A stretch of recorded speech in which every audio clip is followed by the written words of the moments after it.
Bismillahirrahmanirrahim. Assalamualaikum warahmatullahi wabarakatuh. Saya Sahrul Prasetyawan dari Universitas Sultan Ageng Tirtayasa, Fakultas Keguruan dan Ilmu Pendidikan. Jurusan saya yaitu jurusan Pendidikan Vokasional Teknik Mesin. Saya sedang mengampu mata kuliah studi kebantenan, yang dimana saya akan menjelaskan atau menyampaikan terkait tema yang akan dibawakan oleh saya, yaitu mengenal sejarah Masjid Agung di Banten. Mungkin bisa dilihat di layar, yang dimana nama dan NIM saya. Saya menduduki atau sedang berada di bangku kelas A. Baik, kita langsung saja. Yang dimana perkembangan Islam di Banten disertai pembangunan kerajaan dengan 4 komponen utama. Pertama, istana sebagai pusat pemerintahan dan tempat tinggal raja-raja. Kedua, Masjid Agung sebagai pusat peribadatan. Ketiga, alun-alun sebagai pusat kegiatan rakyat. Dan keempat, pasar sebagai pusat kegiatan ekonomi untuk masyarakat-masyarakat setempat yang ada di Serang, Banten. Masjid Agung Banten didirikan pada 1566 Masehi, ketika Maulana Hasanuddin menjabat sebagai Sultan Banten pertama pada 1552 sampai 1570. Inilah warisan Kesultanan Banten yang masih berdiri kokoh hingga sekarang. Sebagaimana masjid-masjid lain Nusantara, Masjid Agung Banten berdenah segi empat dengan rancangan bangunan yang unik. Arsitekturnya merupakan perpaduan antara arsitektur Jawa, Cina, dan Eropa. Merupakan arsitek utama berasal dari Majapahit, yang juga menukangi Masjid Cirebon, Jack Van Cut, arsitek asal Cina, dan Hendrik Lucas, Kardel asal Belanda. Atas jasa-jasa mereka menegakkan simbol kesabaran Islam itu. Jack Van Cut dianugerahi gelar bangsawan dari Kesultanan dengan nama Pangeran Adiguna. Sedangkan Hendrik Lucas Kardel yang kemudian diketahui memeluk Islam mendapatkan gelar Pangeran Wiraguna. Bentuk arsitektur lokal karya Raden Sepat dapat dilihat dari 4 tiang penyangga Saka Guru. Di bagian dalam bangunan masjid, di ruangan ini terdapat mimbar kuno. Berkurirnya bagus, menegaskan kuatnya nuansa lokal. Setidaknya ada 2 kisah berbeda seputar keberadaan Banten. Adapun karya Hendrik Lucas berupa menara setinggi 24 meter yang terletak di sebelah timur masjid. Bentuknya segi 8. Pintu masuk melengkung pada bagian atas, konstruksi tangga melingkar seperti spiral, dan kepalanya memiliki 2 tingkat. Ini adalah arsitektur khas Belanda. Karena itu, keberadaannya menjadi kurang serasi dengan bangunan masjid-masjid lain.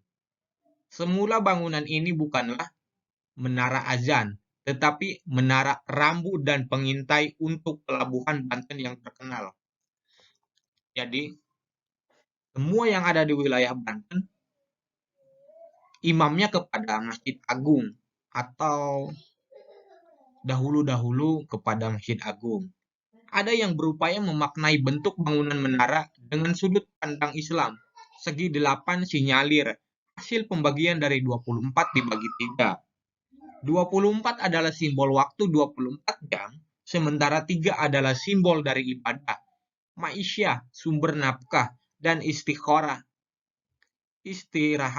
Jadi, pesan yang ingin disampaikan agar umat Islam memanfaatkan waktu sebaik-baiknya untuk ketiga hal tersebut, yang masing-masing telah dijelaskan waktu sebanyak 8 jam.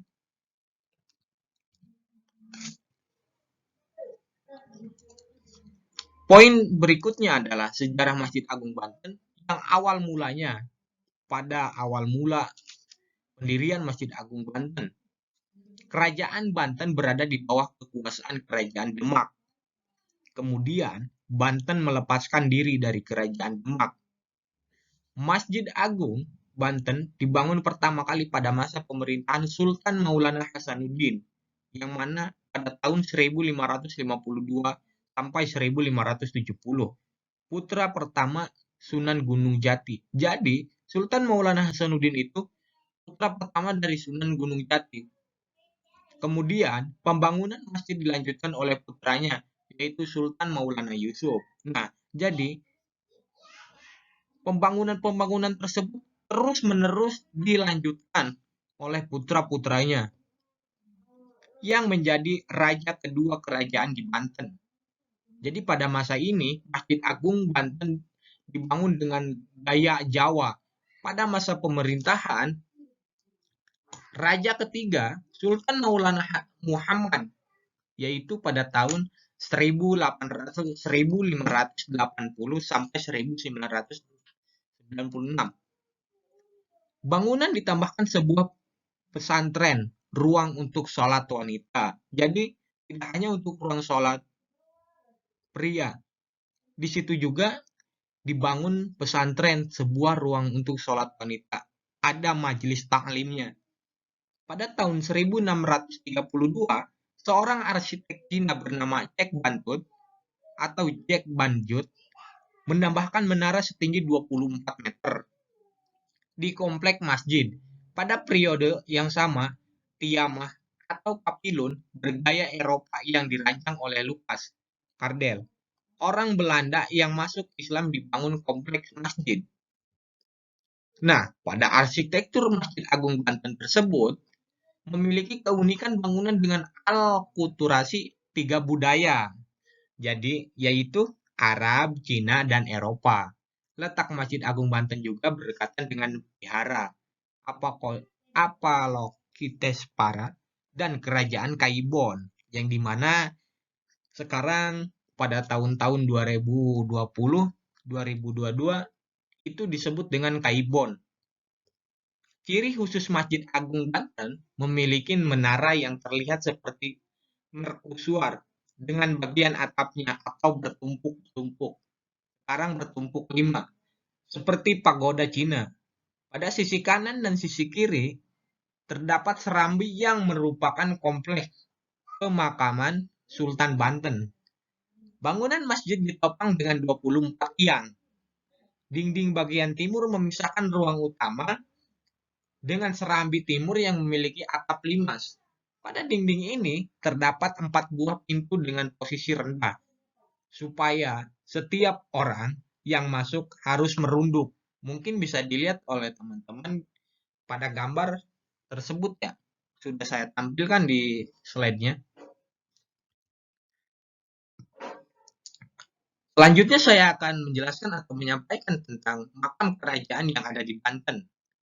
Di masjid ini juga terdapat pemakaman sultan dan keluarga atau keluargi yang terletak di serambi masjid. Di bagian serambi kiri, tepatnya utara masjid, terdapat makam Maulana Hasanuddin dan istrinya, Sultan Ageng Tirtayasa dan Sultan Abu Nahar Abdul Qohar. Sedangkan di serambi kanan terdapat makam Sultan Maulana Muhammad, Sultan Jainal, dan lain-lain. Mungkin tidak bisa saya sebutkan atau saya sematkan satu persatu, karena itulah sejarah-sejarah dari awal Masjid Agung Banten.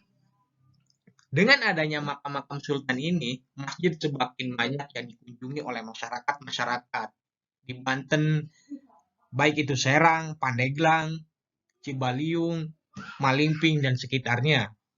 Kerajaan Banten menempatkan Islam sebagai landasan kehidupan politik kerajaan.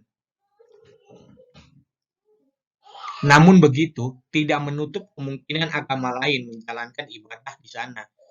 Buktinya, ada kelenteng yang merupakan pusat peribadatan masyarakat Cina pada masa itu. Nah, selanjutnya saya akan menjelaskan terkait aktivitas sosial budaya di Masjid Agung Banten. Terdapat 3 area utama pada kompleks Masjid Agung Banten, yaitu bangunan Masjid Qiyamah, dan area pemakaman di masjid ini terdapat kompleks pemakaman Sultan-Sultan Banten serta keluarganya, seperti makam Sultan Maulana Hasanuddin dan istrinya, Sultan Ageng Tirtayasa, dan Sultan Abdul Nasir atau Abdul Qahar. Sementara pada sisi utara Serambi Selatan terdapat makam Sultan Maulana Muhammad dan Sultan Jainul Abidin dan lain-lainnya. Kompleks pemakaman ini memiliki pengaruh paling besar terhadap aktivitas sosial dan budaya, yang dimana mungkin dari awal sampai sejak sekarang ini pada sosmed atau sosial media masih dilencengkan, dipublikasikan oleh masyarakat-masyarakat yang ada di Serang, Banten. Menyampaikan terkait aktivitas sosial, aktivitas budaya, aktivitas kesenian yang ada di Masjid Agung Banten tersebut. Letaknya di Serang. Hingga saat ini banyak pengunjung yang hadir dengan tujuan untuk ziarah ke makam Sultan Maulana Hasanuddin dan keluarga-keluarganya, cucu-cucu buyut-buyutnya. Jadi, pengunjung yang datang tidak hanya jamaah yang hendak menjalankan sholat, tetapi juga bertujuan untuk ziarah, meminta doa agar dilancarkan dalam segi urusannya. Nah, untuk menara tersebut, ada menara unik di Masjid Agung nih. Salah satu khas dari Masjid Agung Banten adalah, salah satu di Masjid Agung Banten adalah adanya menara. Bahkan dulu semua berita Belanda tentang Banten hampir selalu menyebutkan menara tersebut.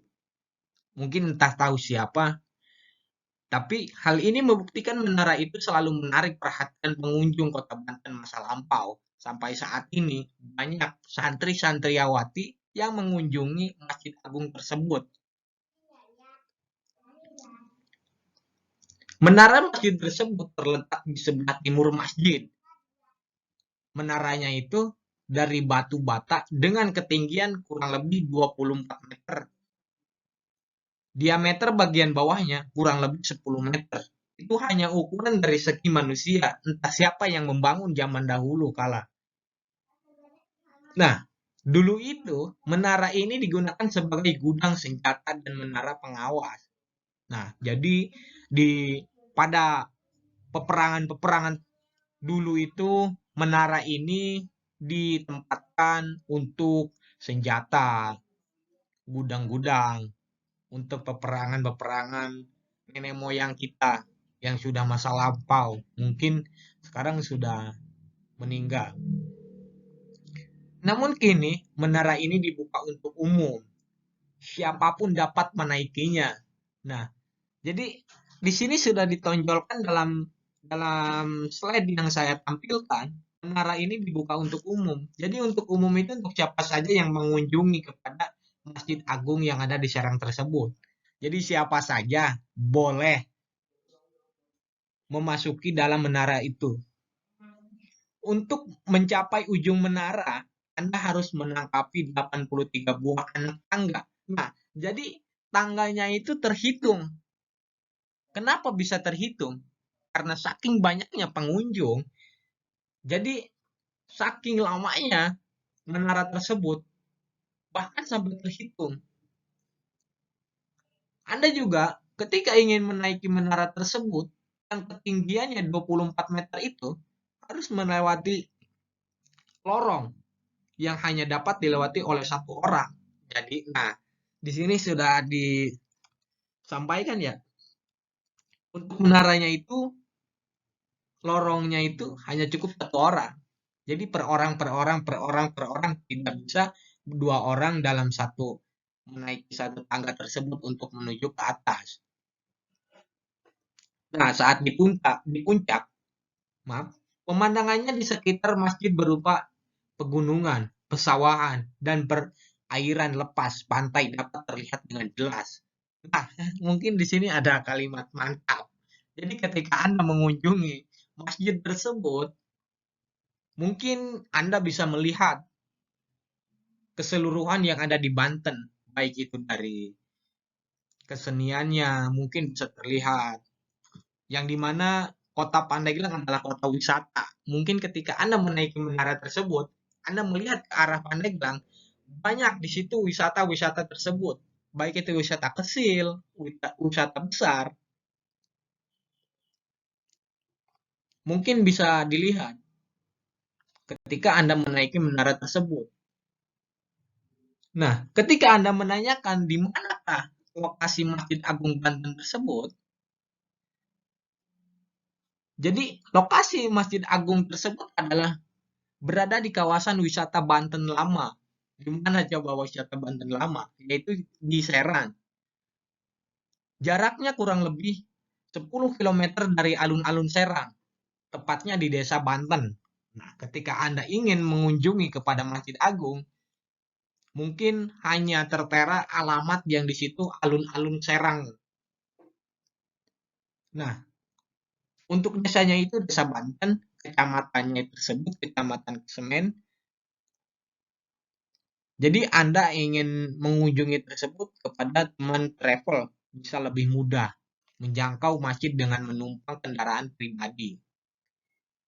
Nah, jadi jika ingin lebih praktis, bisa juga memanfaatkan jasa transportasi daring dari terminal Pakupatan atau sekitar pusat kota. Nah, ketika ingin jelas Anda mencapai ke lokasi tersebut, sudah disampaikan di sini ada transportasi daring yang dimana online.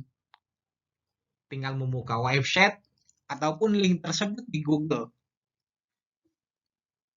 untuk mengunjungi kepada Masjid Agung.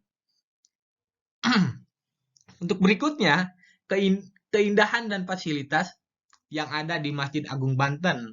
Nah, Anda yang belum tahu keindahan dan fasilitas yang ada di Masjid Agung Banten tersebut untuk menambahkan keindahan dan kenyamanan para pengunjung, masjid ini juga dilengkapi payung-payung besar yang mirip seperti yang ada di Masjid Nabawi Mekah. Nah, tidak hanya di Masjid Nabawi Mekah, tapi di Banten juga ada. Selain itu, sudah ada deretan taman hijau yang bikin suasana sekitar makin teduh.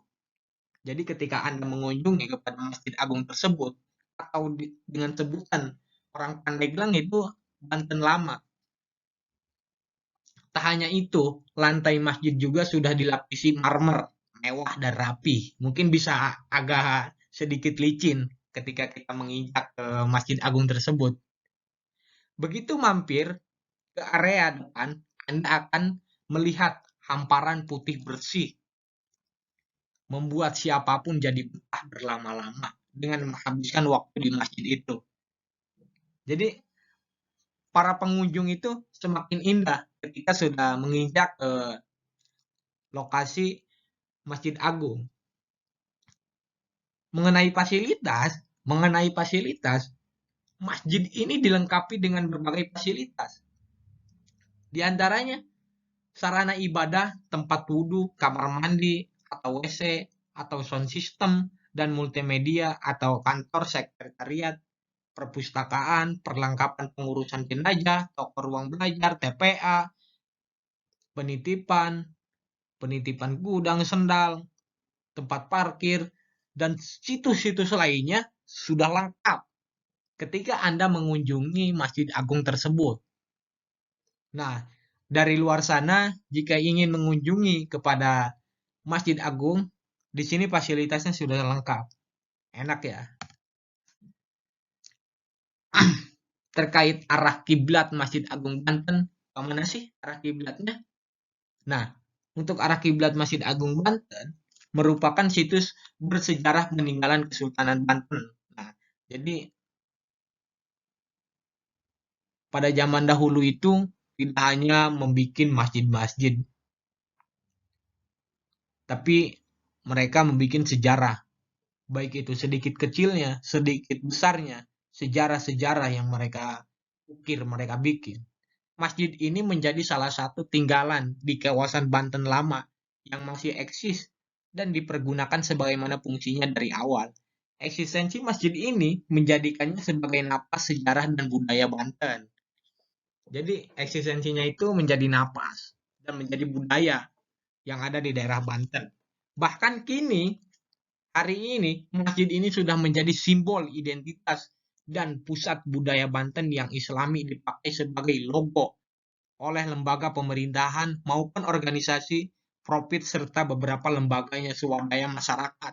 Mungkin yang ada di perguruan tinggi aja, di perguruan tinggi, letaknya di Ciwaru, Pakupatan, bahkan di Sindang Sari juga sekarang, yang dimana Universitas Sultan Ageng Tirtayasa mungkin mengambil dari nama tersebut.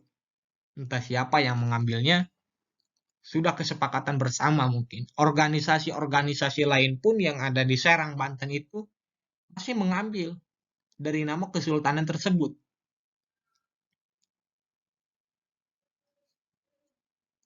Nah, tokoh utama pendiri masjid tersebut atau pembangunan atau pemugaran masjid dari masa ke masa maupun seluk-beluknya bangunan Masjid Agung Banten terkoper jelas dalam catatan sejarah yang ada dan masih dapat ditemukan sampai sekarang. Akan tetapi, tidak demikian halnya dengan sejarah penentuan arah kiblatnya, karena tidak ada catatan sejarah yang secara khusus, jelas dan tegas dalam memberikan penjelasan tentang metode penentuan arah kiblat Masjid Agung Banten menurut TB Ismatullah Al-Bas. 28 arah kiblat Masjid Agung Banten ditentukan oleh para wilayah Banten yang dipimpin langsung oleh Sultan Maulana Hasanuddin sendiri. Dengan karomahnya, Sultan Maulana Hasanuddin cukup dengan mengangkat tangannya dan memegang teguh, sehingga Ka'bah yang ratusan kamu jauhnya dapat terlihat jelas melalui perantara Sultan Maulana Hasanuddin Banten. Hal senada juga diungkapkan oleh Obay Sabori 29. Jadi beliau menyatakan bahwa penentuan arah kiblat Masjid Agung Banten dipraksai oleh Sultan Maulana Hasanuddin dengan karomahnya, sehingga Ka'bah seperti berada di depan mata. Jadi ketika kita mengunjung di Masjid Agung tersebut, kita melaksanakan sholat ataupun ngaji ataupun beriung-riungan, dalam bahasa Pandailang itu riung mumpulung paamprok jongkok, itu terasa kita di depan Ka'bah. Kemudian muncullah Syekh Nawawi, yaitu yang ada di Caringin, yang menengahi perselisihan tersebut. Jadi ketika mereka membuat arah Ka'bahnya, jadi sebelah mana nih depannya, sebelah mana nih belakangnya, tidak semena-mena membuat masjid tersebut. Semua hasil perselisihan. Kemudian Syekh Asnawi Caringin melakukan hal yang sama seperti yang dilakukan oleh Sultan Maulana Hasanuddin dahulu, yaitu dengan mengangkat tangannya, kemudian mengucapkan jarinya, yang berarti menunjukkan arah kiblat Masjid Agung Banten. Pada kenyataannya, bangunan Masjid Agung menunjukkan arah kiblat Masjid Agung Banten menghadap ke timur, dan sop masjidnya sejajar dengan bangunan-bangunan masjidnya. Setelah dilakukan pengecekan, arah kiblat Masjid Agung Banten saat ini yaitu 840-21,3 dari titik utara ke barat. Nah, jadi perselisihan itu diukur dengan parameter-parameter oleh tukang bangunan tersebut dari titik barat ke utara. Bahkan azimut kiblatnya itu terhitung. Padahal berdasarkan perhitungan yang dilakukan penulis pada 11 Mei 2012 dengan data bujur Ka'bah, jadi tidak semena-mena parameter-parameter menghitung. Syekh-syekh yang ada di Banten, yang ada di Pandeglang menghitung dengan mendirikannya Masjid Agung yang ada di Serang tersebut.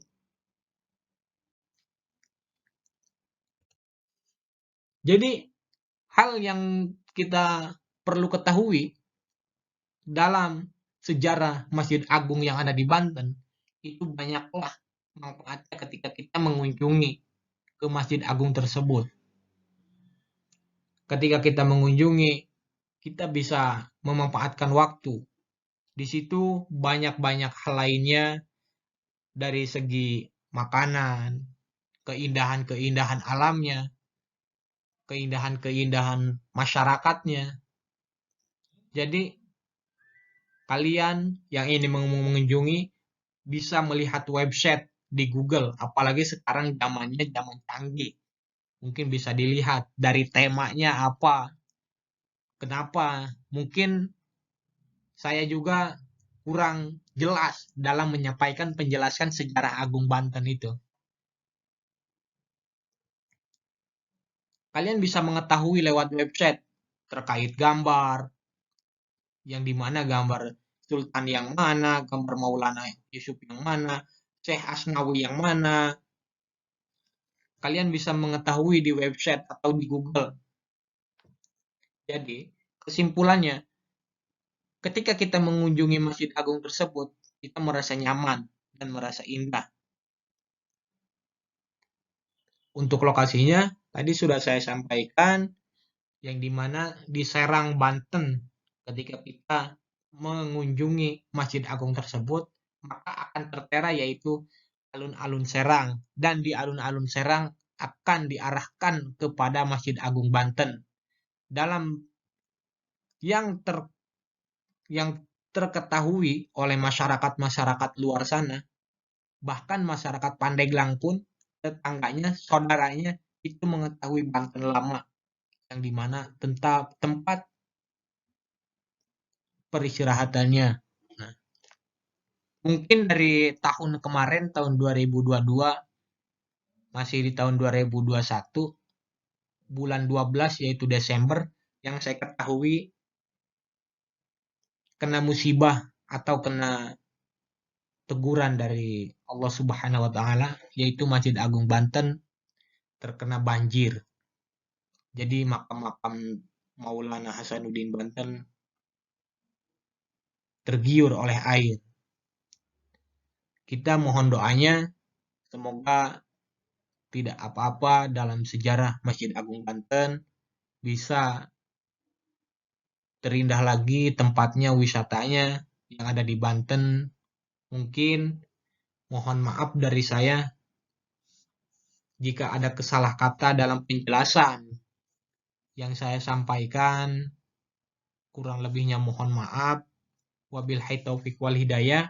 Assalamualaikum warahmatullahi wabarakatuh.